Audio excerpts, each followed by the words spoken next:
Hi, this is Larry Johnson, community activist and CEO of Kings and Brotherhood. And this is part two, the documentary story of my father, Reverend Leroy Johnson.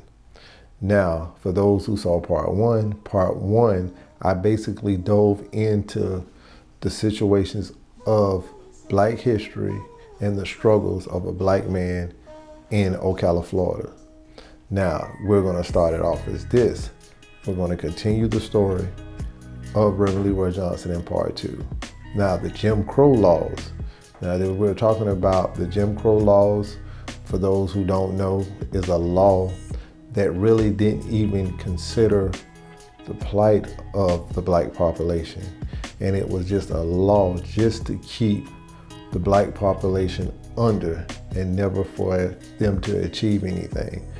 Not to have a gun, not to own a business, not even to try to make a decent living here in America. And my father, he did not let this hold him back or stop him on what he was trying to achieve for himself, for his family, for his community, and for the people of color in Ocala, Florida. Now, like I said before, he had a diner. Now, at this diner he had on the square, he basically witnessed the racism here in Marion County. Right around the diner area, you had barbershops, beauty salons, and stores. Also, you had, on the other side, white people establishments. And some of the stories that he would tell me, it would be a group of white people standing outside of the establishment would see a Black person walk by, and they used to call it the punching game. And they would sit there, call a young Black person over just to act like they're asking them something and punch them dead in the face and laugh. Those are the things that used to occur here in Ocala, Florida back in the 50s and 60s. Now just think about it. You're sitting up there and they call you and they're being friendly, then all of a sudden you just get punched in the face. Those are the things that used to occur.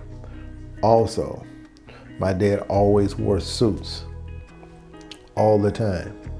And basically what he told us as kids growing up, suits dignifies yourself, your situation. Basically, suits also open up doors that doors normally wouldn't even be open for you back then. But here in Ocala, it wasn't even like that. You used to walk on the square, another situation, 60s, early 70s. Walk on the square, white person approach you. What you doing with white man's clothes on? You don't have no right to wear that. Take that off. That's what they used to do. Come up to you and just say, what you doing with white man's clothes on? Because they considered Black people beneath them. Didn't want them to wear suits. They only thought suits were meant for them to wear. Sort of like a white privilege, if you will. Think about it. You living in that time period. And you even also worrying about losing your life. Think about it. The 60s and early 70s. It was a trying time back then. And it was a trying time for my father and my mother. But you wanna know something? They still made it through. My dad left the diner, went and got the gas station on the corner of 205. Still dealing with racism. Still dealing with the hardship, thinking that when you wake up the next morning, you were gonna get some news that your business was gonna be burnt down. You go there, he sees all his windows break out. I elaborated that in part one. Got nigger sprayed on the side of the building. For some Black people back then, that would have made them quit or shut the business down. But my father, no, he didn't. He fixed everything back up the best way he could and still ran his gas station. Mind you now, they broke all the windows. They had access to get in. And they didn't take nothing. Not a quart of oil, not even a bag of chips, no sodas. So they did what they thought was necessary, thinking it was gonna stop them, but it didn't. That's the racism that he dealt with, but he still didn't stop. He ran at that gas station till he figured out, let me move it. So he moved and got another gas station on 40. That gas station was well known in the west side of Ocala. A lot of people came to that gas station. It was self-serve. You didn't even have to get out the car to pump your gas. He came to your window, asked you how much to fill it up, filled up the gas, you paid him, he gave you your change back, and you went off on your way. He even checked your oil and your transmission fluid. Also built a tire rack off to the side. Anybody will be riding down 40 somehow or another, they'll have a flat. He'll change the tire. It was very, very, very good business for my father. But then here comes racism knocking at the door. Like I said, 73 in the first video, 4 police officers showed up, came to the gas station with guns drawn, mind you, guns drawn. And this is 73, so we're like 3 years away from the 60s, where all the mess happens. Kennedy gets killed, Malcolm X gets killed, Medgar Evers gets killed, Martin Luther King gets killed. The kids get blowed up in a church bombing. The 4 Mississippi civil rights workers get killed and buried in Mississippi. And a lot of people was getting hanged.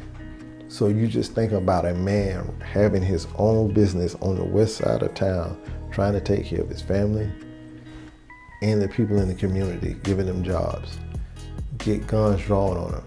And the first thing they say, we got a phone call that a big black man was robbing the place. And they got a phone call on him. Now, think about it. Who's gonna make that phone call? All that was made up. Had my dad on the floor with guns on him, telling him to put his hands on his head. Where's the owner? And he's the owner. And when they find out, they get him off the ground, they apologize. That's harassment, and that's racism at its best. A big black man rumbling through the store, his own store. Then you deal with getting followed at night by the KKK, leaving KKK notes all on the cars in the yard and at our front door. And we're talking about the 60s, and we're talking about the 70s, but we're talking about in 1980 because I saw one of the papers on the way to school to College Park to the bus stop in the yard. Like I said, I'm sitting up here looking at it in my dad's hand. I watch Scooby-Doo on Saturdays. I'm thinking it's a ghost off of Scooby-Doo because I'm 5 and 6 years old. My dad said, this is not a ghost off of Scooby-Doo. This is the KKK. That was my first experience of finding out about what and who the KKK was at 5 and 6 years old.